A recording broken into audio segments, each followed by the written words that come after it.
ഇന്ന് നമ്മൾ പഠിക്കുന്നത് ഭിന്നസംഖ്യകളെ കുറിച്ചാണ്. ഭിന്നസംഖ്യകൾ അല്ലെങ്കിൽ ഫ്രാക്ഷൻസ് എന്നാൽ ഒന്നിൽ കുറവുള്ള സംഖ്യകളെ ചേർത്ത് വയ്ക്കുന്നതാണ് നമ്മൾ ഭിന്നസംഖ്യകൾ എന്ന് പറയുന്നത്. 1, 2, 3, 4 നമുക്കറിയാം. ഒന്നിനോട് 1 കൂട്ടുന്നതാണ് 2, വീണ്ടും 1 കൂട്ടുമ്പോൾ 3, 1 കൂട്ടുമ്പോൾ 4. എന്നാൽ ഇതിനിടയിലും സംഖ്യകളുണ്ട്. ഈ സംഖ്യകളെ പലതരത്തിൽ പറയാറുണ്ട്. അതിലെ ഒരു വിധമാണ് ഭിന്നസംഖ്യകൾ എന്ന് പറയുന്നത്. നമുക്കറിയാം, നമ്മുടെ വീട്ടിൽ ഒരു പിസ്സ വാങ്ങി എന്ന് കരുതുക. പിസ്സ വാങ്ങി, അപ്പോൾ നമ്മുടെ വീട്ടിൽ ആകെ 2 പേരേ ഉള്ളെങ്കിൽ നമ്മൾ എന്ത് ചെയ്യും? അതിനെ നേരെ 2ആയിട്ട് ഭാഗിക്കും. ഭാഗിച്ചാൽ 2ആയിട്ട് പങ്കുവച്ചാൽ അതിൽ ഒന്നിന് പറയുന്ന പേരാണ് 1/2. 2ആയിട്ട് പങ്കുവച്ചതിൽ 1 എന്നുള്ളത്. എന്നാൽ ഇനി 4 പേരുണ്ടെന്നായിരിക്കട്ടെ. 4 പേരുണ്ടെങ്കിൽ അതിനെന്ത് പറയും? 1/4. 8 പേരെങ്കിലോ 1/8. 3 പേരാണ് ഉള്ളതെങ്കിലോ 1/3. ഒരാളിന് കിട്ടുന്ന ഭാഗത്തിന്റെ പേരാണ് 1/3. 3 പേരിൽ ഉണ്ടെങ്കിൽ ഒരാൾക്ക് കിട്ടുന്ന ഭാഗത്തിന് പറയുന്ന പേരാണ് 1/3.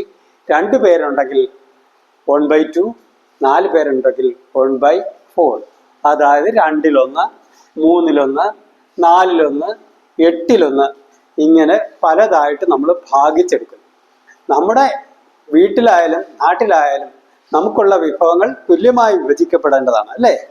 അതാണ് നമ്മളിവിടെ പഠിക്കുന്ന തുല്യമായ വിഭജനമാണ് ഫ്രാക്ഷൻസ് എന്ന് പറയുന്നത്. അതിനി ചെറിയ ഒന്നായാലും ഇനി വലിയ ഒന്നായാലും വിഭജിക്കുമ്പോൾ അതിനെ ഫ്രാക്ഷൻസ് എന്ന് പറയും. ഭാഗിക്കുമ്പോൾ നമ്മളെ ഭാഗം അല്ലെങ്കിൽ ഭിന്നസംഖ്യ എന്നാണ് പറയുന്നത്.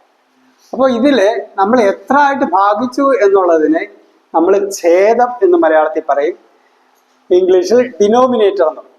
നമുക്ക് ഒരാളിന് എത്ര ഭാഗം കിട്ടുന്നു എന്നുള്ളതിനെ അംശം അല്ലെങ്കിൽ ന്യൂമറേറ്റർ എന്ന് പറയും. ഇനി 1 2ആയിട്ട് ഭാഗിച്ചാൽ 1 കൂടെ ചേർന്നാൽ എത്രയാണ്?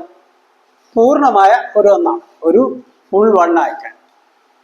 അപ്പോൾ ഇത് 2-1, ഇത് 1 എന്ന് പറയുന്ന പൂർണ്ണസംഖ്യയാണ്. ഇവിടെ 4ആയിട്ട് ഭാഗിക്കുമ്പോഴോ 4 1ആണ്. അത് 4 എണ്ണം ചേർന്നെങ്കിലേ ഒരു 1 മാറി, വലിയ 1 മാറുകയും.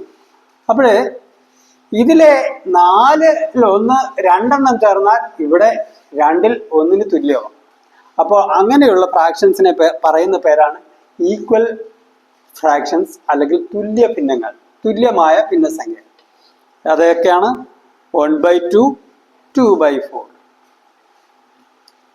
ഇനി ഇവിടെ 3ആയിട്ട് ഭാഗിക്കുമ്പോൾ 3-1.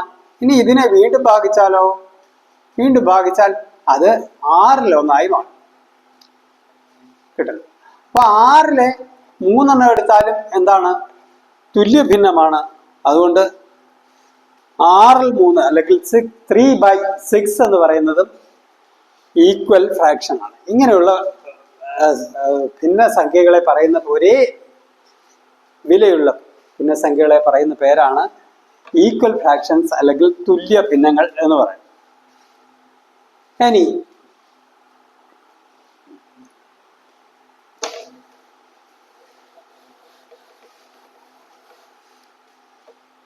ഇവിടെ ഒന്നുണ്ട്, അതിനെ നമ്മൾ 2ആയിട്ട് ഭാഗിച്ചു. വീണ്ടും മറ്റൊന്നുണ്ട്, അതിനെയും 2ആയിട്ട് ഭാഗിച്ചു. അപ്പോൾ ഇപ്പൊ നമുക്ക് എത്ര ഭാഗമുണ്ട്? 4 ഭാഗമുണ്ട്. എന്നാൽ പൂർണ്ണമാണോ? അല്ലാതെ. അത് വലിയ 1അല്ല, ഇവിടെ ചെറിയ 1ആണ്. അപ്പോൾ ഇത് 2-1, ഇത് 2-1, ഇത് 2-1, ഇത് 2-1. അപ്പൊ ഈ 2-1കളെ നമുക്ക് കൂട്ടാൻ എളുപ്പമാണ്. കാരണം ഭാഗിച്ചത് 2ആയിട്ട് തന്നെയാണ്. 2ഉം ഈക്വൽ ആയിട്ടുള്ള തുല്യമായിട്ട് 2 ഭാഗങ്ങളായിട്ട് ഭാഗിച്ചു. അപ്പോൾ ഇതിനെ എങ്ങനെയാണ് നമ്മൾ കൂട്ടുന്നത്? 1, 2-1, 2-1, 2-1, 2-1. 2-1 ചേർന്നാൽ എത്രയാണ്? 1 ആയിരിക്കും. ഇത് 2 കൂടെ ചേർന്നാൽ 1 ആണ്. ഇത് രണ്ടും കൂടെ ചേർന്നാൽ അതും ഒന്നാണ്.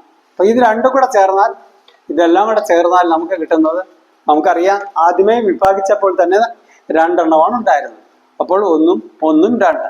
അപ്പോൾ ഇതെങ്ങനെ കൂട്ടും എന്ന് ചോദിച്ചാൽ, നമ്മൾ പൊതുവായ ഒരു ഛേദം എഴുതിയതിന് ശേഷം, അല്ലെങ്കിൽ കോമൺ ഡിനോമിനേറ്റർ എഴുതിയതിന് ശേഷം, ഈ ന്യൂമറേറ്റേഴ്സ് അംശങ്ങൾ തമ്മിലാണ് കൂട്ടുന്നത്. 1, 2, 3, 4. അപ്പോൾ 4 എന്ന് കിട്ടും. 4 ഭാഗം 2, അതായത് 4/2. ഇങ്ങനെ ഛേദത്തിനേക്കാൾ വലിയ അംശം വരുന്ന ഭിന്നസംഖ്യകളെ നമ്മൾ പറയുന്നത് പേര് വിഷമ ഭിന്നം എന്നാണ്, അല്ലെങ്കിൽ ഇംപ്രോപ്പർ ഫ്രാക്ഷൻ എന്ന് പറയും. Improper fraction. അപ്പൊ ഇംപ്രോപ്പർ ഫ്രാക്ഷനെ ഇനി മറ്റൊരു ഇംപ്രോപ്പർ ഫ്രാക്ഷൻ എടുക്കാം. ഇതിൽ 2 ഒന്നങ്ങ് മാറ്റി. അപ്പോൾ 1/2 × 3 ആണ്. 3 പ്രാവശ്യം 1/2 കൂട്ടുമ്പോൾ എത്ര വരും? 3/2 ആണ്. ഈ 3/2 എന്നുള്ളതിനെ വീണ്ടും നമുക്ക് എങ്ങനെ മാറ്റാം? പൂർണ്ണസംഖ്യകളിലും ഭിന്നസംഖ്യയുമായി മാറ്റേണ്ടി വരും. കാരണം 3 എണ്ണമേ ഉള്ളൂ, ഒരെണ്ണം 1ന്റെ പകുതിയേ ഉള്ളൂ. അപ്പൊ അതിനെ പറയുന്ന പേരാണ് മിശ്രഭിന്നം. 1 1ന്റെ പകുതി. അത് ഇങ്ങനെയാണ് നമ്മൾ എഴുതുന്നത്. 1 1ന്റെ പകുതി, 1.5. അപ്പോൾ ഇത് വിഷമഭിന്നമാക്കുമ്പോൾ എന്ത് സംഭവിക്കുക? 1നെ 2 കൊണ്ട് ഗുണിക്കുക. അതായത് 1നെ 2 ആക്കിയതും പിന്നെ 1നെ 2 ആക്കിയതിൽ 1 ചേർത്തപ്പോൾ 3 പീസ് നമുക്കുണ്ട്. അപ്പോൾ 1 2 2 1 3. വിഭാഗിച്ചത് എത്രയായിട്ട് ഡിവൈഡ് ചെയ്തു എന്നുള്ളത് 2. അപ്പോൾ 2 ആക്കിയ അംശങ്ങളിൽ 3 എണ്ണം ഉള്ളത് കൊണ്ടാണ് 2ൽ 3 എന്ന് പറയുന്നത്. അപ്പോൾ മിശ്രഭിന്നം എന്താണെന്ന് പഠിച്ചു, വിഷമഭിന്നം എന്താണെന്ന് പഠിച്ചു, ഫ്രാക്ഷൻസ് തമ്മിൽ കൂട്ടുന്നത്, ഭിന്നസംഖ്യകൾ കൂട്ടുന്നത്, സമാന ഭിന്നങ്ങൾ തമ്മിൽ കൂട്ടുന്നത് എങ്ങനെയാണെന്ന് പഠിച്ചു. ഇത്രയും കാര്യങ്ങളാണ് ഭിന്നസംഖ്യയുടെ ആമുഖമായി, അല്ലെങ്കിൽ ഒരു ഇൻട്രൊഡക്ഷൻ എന്നുള്ള നിലയ്ക്ക് നമുക്ക് പറയാൻ കഴിയും. ഇന്ന് നമ്മൾ പഠിച്ചത് ഭിന്നസംഖ്യകൾക്ക് ഒരു ആമുഖം, ആൻ ഇൻട്രൊഡക്ഷൻ ടു ഫ്രാക്ഷൻസ്. നമ്മൾ ഭിന്നസംഖ്യകളുടെ പരിചയപ്പെടുത്തലാണ് ഇവിടെ നടന്നത്. ഇനി ഭിന്നസംഖ്യകളുടെ സങ്കലനം, വ്യവകലനം, ഗുണനം, ഹരണം ഇങ്ങനെയുള്ള വിവിധ ക്രിയകളുണ്ട്. അതായത് അഡീഷൻ, മൾട്ടിപ്ലിക്കേഷൻ, സബ്ട്രാക്ഷൻ, ഡിവിഷൻ ഇങ്ങനെയുള്ള മേഖലകൾ ഇനിയും പഠിക്കാനുണ്ട്. ധാരാളം ഇവ ഉപയോഗിക്കുന്ന രംഗങ്ങൾ വേറെയുമുണ്ട്. വലിയ ക്ലാസ്സുകളിൽ നമുക്ക് കൂടുതൽ ഫ്രാക്ഷൻസിനെ കുറിച്ച് പഠിക്കണം. അതിനായി നിങ്ങൾ ഈ ചാനൽ സബ്സ്ക്രൈബ് ചെയ്യുക. അതോടൊപ്പം താല്പര്യമുള്ള കൂട്ടുകാർക്കായി ഷെയർ ചെയ്യുകയും ചെയ്യും.